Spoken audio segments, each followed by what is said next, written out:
Good evening मित्रों, profit and loss junction में आपका स्वागत है। वीडियो की इस सीरीज में हम एक रियल क्लाइंट का डेटा है, इनके लिए हम 44 AD section income tax act section 44 AD में इनकी रिटर्न सबमिट करेंगे। ये जो क्लाइंट हैं वो उनका फर्नीचर का बिजनेस है और वो फर्नीचर मेकिंग का काम करते हैं।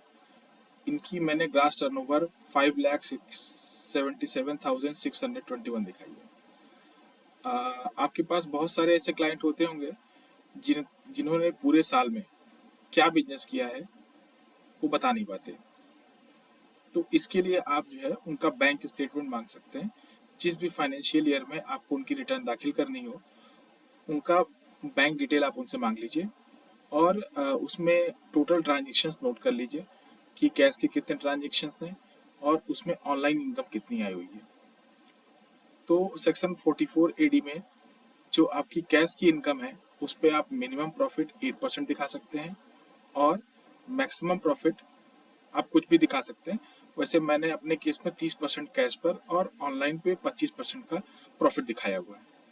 तो ये इनका ग्रॉस टर्नओवर 5,77,621 है और कैलकुलेशन के हिसाब से इनकी जो है 90,000 रुपये की कैश रिसिप्ट इनके बैंक स्टेटमेंट में आई है और 4,87,621 की ऑनलाइन रिसिप्ट इनके अकाउंट में आई है। यानी इनकी ग्रॉस टोटल बिजनेस इनकम 1,48,905 है।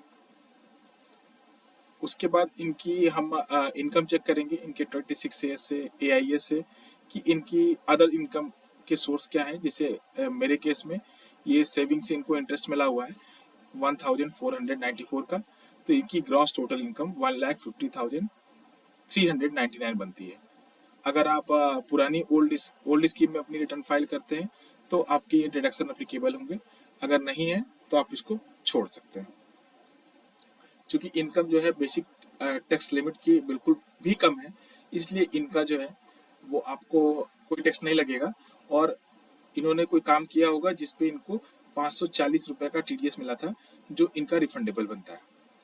अब इसी टैक्स कंप्यूटेशन को हम पोर्टल पे कैसे एंट्री करनी है ये सीखेंगे।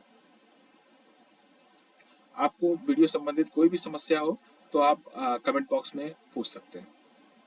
सबसे पहले ये ग्रास टर्नओवर के लिए आप अपनी बैंक स्टेटमेंट, जैसे मेरे केस में ये बैंक स्टेटमेंट क्लाइंट का है, ठीक है, आप इसको जो है क्योंकि इसको जोड़ना बहुत कठिन काम है, आप इसको एक्सपोर्ट टू CSV कर लेंगे।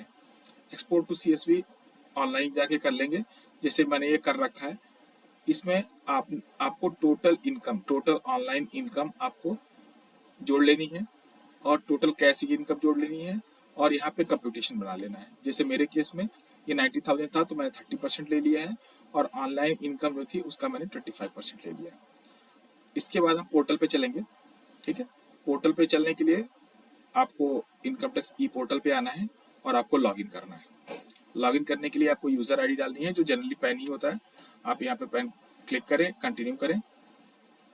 कंटिन्यू करने के बाद से आप जो है इसमें पासवर्ड डालें।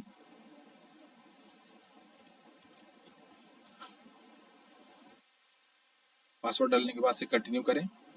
ये आपका इनकम टैक्स का डैशबोर्ड खुल के आ जाएगा। यहाँ आपको करंट ईयर सेलेक्ट करना है, यहाँ पे ऑनलाइन जो है सेलेक्ट करना है, कंटिन्यू करना है। अगर आपने इनकम टैक्स रिटर्न फाइलिंग में कोई भी काम किया होगा तो आप रिज्यूम फाइलिंग कर सकते हैं, नहीं तो आप फ्रेश रिटर्न भी फाइल कर सकते हैं। इसके लिए आप स्टार्ट न्यू फाइलिंग में जाएंगे, इंडिविजुअल सेलेक्ट करेंगे, प्रोसीड करेंगे। प्रोसीड करने के बाद से आपके केस में अगर आप बुक्स ऑफ अकाउंट्स बनाते हैं तो आप ITR 3 फाइल करेंगे। अगर आप नहीं बनाते हैं, आपने प्रेजेंटेड टैक्सेशन लिया हुआ है तो आप ITR 4 फाइल करेंगे। ITR 4, proceed with ITR 4, click. Let's get started, ठीक है, कंटिन्यू, ओके। अब आप यहाँ पे पार्ट 1 है पर्सनल इंफॉर्मेशन, ठीक है, इसमें आपको कुछ नहीं करना है।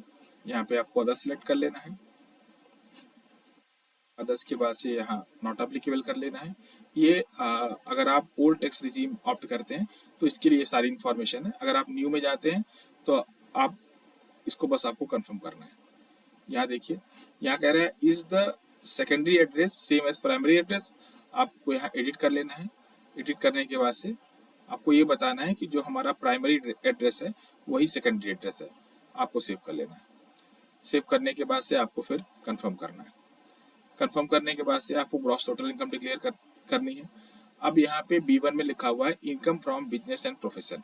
अब आप अपने चार्ट पे आ जाएगा जहाँ हम लोगों ने कंप्यूटेशन बनाया था। देखिए यहाँ कंप्यूटेशन में यहाँ पे एडिट करेंगे। एडिट करने के बाद से प्रेजेंटिव इनकम फ्रॉम बिजनेस 44 AD लिखा हुआ है। आप यहाँ पर क्लिक करेंगे। क्लिक करने के बाद से आप यहाँ ऐड अनदर पे क्लिक करेंगे।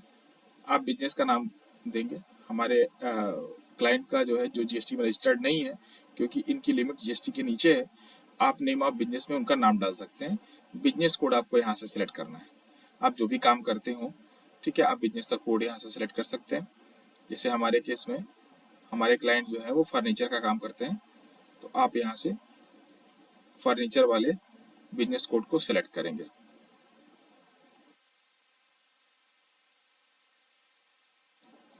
Building, construction maintenance plant, purchase, rent, repair maintenance of motor, agriculture raw material, wholesale of house goods. ठीक है, ठीक है, ठीक है। Retail sale, retail sale.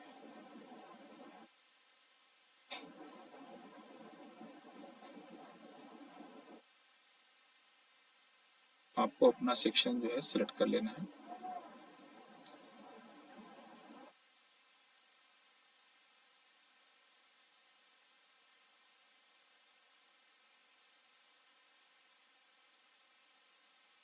थोड़ा टाइम आपको लग सकता है।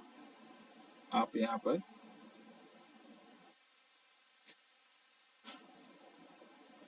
लगता है हम लोग बहुत नीचे आ गए। ठीक है, आपको थोड़ा सा ऊपर चलना पड़ेगा। Manufacturing of sugar, flour mill, dal mill, bakery, wines, beer, malt liquors, कहाँ गया, फुटवेयर। यहाँ बहुत सारे बिजनेस कोड आपको दिए हुए हैं, तो आप अपने अकॉर्डिंग सिलेक्ट कर लेंगे। केमिकल। जब आपको कुछ भी नहीं मिले तो इसमें एक अदर्स का भी ऑप्शन है। ठीक है, अगर आपका कोड यहाँ पे आपको नहीं मिलता है तो आप उसको सिलेक्ट कर सकते हैं। हमारा कोड भी होगा।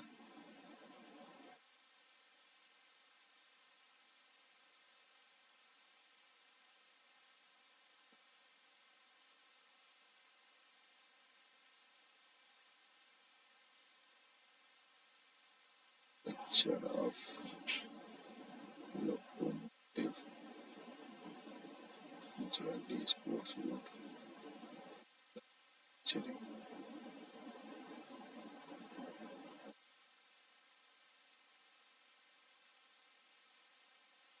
यहाँ पे मुझे नहीं दिख रहा है, तो मैं यहाँ पे अदर मैन्युफैक्चरिंग NEC सिलेक्ट कर लूँगा और यहाँ डिस्क्रिप्शन में फर्नीचर मेकिंग लिख दूँगा।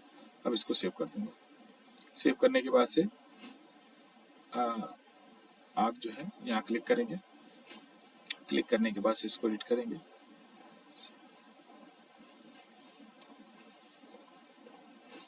यहाँ पे आपको टोटल टर्नओवर डालनी है। टोटल टर्नओवर आपको कहाँ मिलेगी, वो आपको कंप्यूटेशन से मिलेगा। जैसे आपकी जो टर्नओवर थी वो कैश में 90,000 थी और ऑनलाइन या चेक के माध्यम से 4,87,621। तो यहाँ आप जाएंगे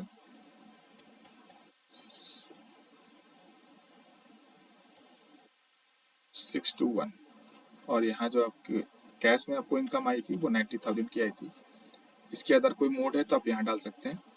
हमने यहाँ पे ए का जो 4,27,621 है उसका मैंने 25% लिया है, जो 1,21,905 रुपये होते हैं। 1,21,905 और यहाँ कैश की इनकम का परसेंटेज जो मैंने निकाल रखा है। अब आप इसको सेव कर देंगे। सेव करने के बाद से इनकम फ्रॉम अदर सोर्सेज पे जाएंगे। यहाँ आपको सेविंग का इंटरेस्ट ऑटो फेच होके आ जाएगा। आप एक बार चेक कर लेंगे कि आपकी इनकम सही आ रही है या नहीं आ रही है। अब आपकी ग्रॉस टोटल इनकम 1,50,399 हो गई। कंफर्म करेंगे। कंफर्म करने के बाद से अगर कोई एग्जाम्प्ट इनकम आपके पास है तो आप यहाँ डिक्लेयर कर देंगे। यहाँ आपको क्वार्टर सी कैपिटल भर सकते हैं, सिक्योर्ड लोन भर सकते हैं, अनसिक्योर्ड लोन भर सकते हैं। अगर आपके केस में कुछ भी एप्लीकेबल होता है तो आप यहाँ भर सकते हैं। अब हमको यहाँ पे डेटर्स की लिस्ट देनी है। हमारे पास 22,500 रुपये के बकायदार हैं। मैं यहाँ डाल देता हूँ। बैंक में बैलेंस, ये आपको बैंक स्टेटमेंट से मिलेगा कि आपकी 31/3/2026 में यानी साल के एंड वाले दिन आपके बैंक में कितना बैलेंस था। तो आप यहाँ पे देखिए मेरे केस में ये 609 रुपये यहाँ पे पड़े हुए हैं, तो आप यहाँ पे 609 रुपये डाल दीजिएगा। 609 रुपये डाल दीजिएगा। कैश इन हैंड हमारे पास 12,000 रुपये है, तो मैं यहाँ लिख देता हूँ। ठीक है, आप सेव कर दीजिए। सेव करने के बाद से कंफर्म कर दीजिए। कंफर्म करने के बाद से अगर आपके पास LTCG की कोई इनकम है तो आप यहाँ बुक कर सकते हैं। ठीक है, अगर नहीं है तो आप इसको स्किप कर देंगे। टोटल डिडक्शंस आपके पास है। ये नई स्कीम में आपको अगर कोई डिडक्शन एप्लीकेबल है तो आप यहाँ पे फिल कर सकते हैं। नहीं है तो कंफर्म करेंगे। कंफर्म करने के बाद से यहाँ 540 रुपये का टैक्स मैंने पेड किया है, या हमको किसी क्लाइंट ने काम दिया था, उसने हमारा TDS काट कर डिडक्ट कर जमा कर दिया है, तो वो यहाँ दिखेगा। आप कंफर्म करिए। कंफर्म करने के बाद से आपकी टैक्स लायबिलिटी निकल के आ जाएगी। देखिए हमारे केस में टैक्स लायबिलिटी 0 है और 540 रुपये जो टैक्स जमा है वो हमारा रिफंड बन जाएगा। अभी हम यहाँ पे प्रोसीड टू वेरिफिकेशन करेंगे। तो आप अपना जितनी भी डिटेल आपने भर रखी है इसका पोजीशन चार्ट के अकॉर्डिंग आप उसको चेक करेंगे। अगर ये सही है तो आप इसको ओके कर देंगे। ओके करने के बाद से आपको preview and submit yo return करना है। ये ओके करने के बाद से OTP आएगी, OTP वेरीफाई कर देना है, आपका रिटर्न फाइल हो जाएगा। ऐसे ही इंटरेस्टिंग वीडियो और वीडियो देखने के लिए हमारा चैनल सब्सक्राइब करें। और अगर कोई क्वेरी है आपको इस रिटर्न को लेके तो आप कमेंट बॉक्स में पूछ सकते हैं। मैं आपके सभी प्रश्नों का जवाब देने की पूरी कोशिश करूंगा। धन्यवाद।